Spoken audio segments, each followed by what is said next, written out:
Member of Ukrainian Parliament from Petro Poroshenko bloc, Igor Kononenko, had blocked the work of Minister of Economic Development, Implementation and Reforms and wanted to take control over the money streams at the state enterprises. Such statement was made by head of ministry Aivaras Abramovičius previous week.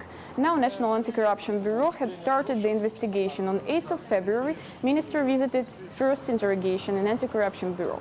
Mr. Abramovičius furnished proofs to detectives, in particular the screenshot of his mailing with director of Naftogaz company Andriy Pasishnik. According to Mr. Abramovičius, Mr. Pasishnik was imposed on position of minister's deputy. Security of Mr. Pasishnik have brought the package of documents on Monday's evening. That is never done so. For 20 years of my work, I have never got any documents from potential deputies who were never asked to be my deputies. I know Andriy Pasishnik only as representative of oil trading committees of Ukernafta. I know nothing about him. How can I say that he was a candidate for this position? Representatives of National Anti-Corruption Bureau mentioned that Mr. Kononenko will be called for interrogation after Mr. Abramovičius' witnesses in this case. It is to be recalled that together with Aivaras Abramovičius, his deputies are also handed in resignation. Trade representative of Ukraine, Natalia Mikolska, is also among them. She named the reasons for her actions. The system is not working efficiently because there is no clear understanding by all division of power by the parliament, president and the cabinet of ministers. There is no respect to the division of powers and no clear understanding that the economic policy and economy is in the competence of the government of Ukraine rather than the parliament, the president or some mix. The cabinet of ministers should work more on strategic issues rather than on the daily issues. Those issues could be handled by the separate ministries. The third reason is that foreign partners that are trading with Ukrainian companies and foreign investors that potentially could come to Ukraine, we need to rebuild the trust of those people in Ukraine, in Ukrainian economy and in Ukrainian business. And all this could not be done without fast, movement of the reforms. Well, such an interesting situation. Ukrainian authority itself invited the foreign managers to implement reforms, and now these managers are disappointed with the situation, common situation in Ukraine and with corruption, cases. And can it undermine the image of Ukraine for international partners? Well, I would say it has already undermined the image of Ukraine a lot.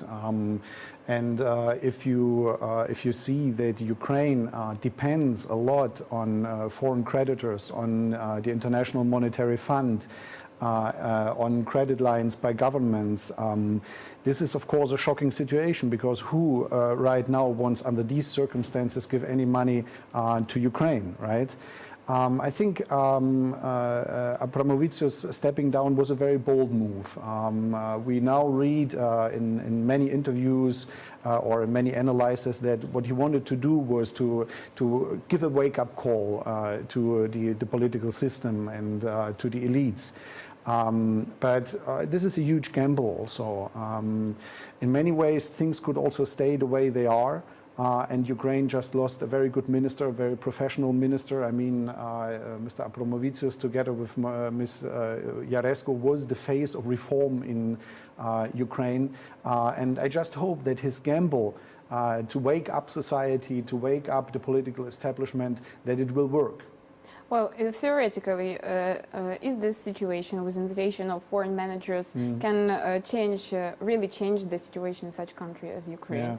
Yeah. Well, do you know some practice and cases of success stories for such countries? Of course, I mean, there are success stories. I remember that the Djindjic government in Serbia in the beginning of the 2000s, after Milosevic rule, it had some success with technocrats, and of course, it's quite an easy logic.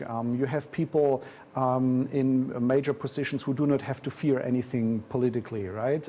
They can just spend a lot of time, a lot of energy without thinking about the next elections. In the very country they are basically not a citizen of, and they would not basically have a chance to be elected under normal circumstances. On the other hand, and this is what we also see in Ukraine, and it's underlying this case of Abramovichus and his stepping down, is what those technocrats, of course, lack is political power. They always depend on someone else. They depend on the prime minister, they depend on the president. And if those people, if those major political players are not able to kind of continuously support them in their everyday work, of course, from a certain point on, those technocrats will not get done anything. And this is a point, I guess, Mr. Abramovichus has reached. He is very frustrated with how the political system, the regime still works. There are a lot of leftovers from the past, obviously, but just to step down right now and to think that this wake-up call will kind of really kind of brush up the political system, it would lead to major changes also. It might also be a little bit naive in the end. Mm-hmm. I see. Well, thank you very much for your point of view, for very clear explanation, for interesting discussion. Okay. It was nice to meet you here. Yeah. Same.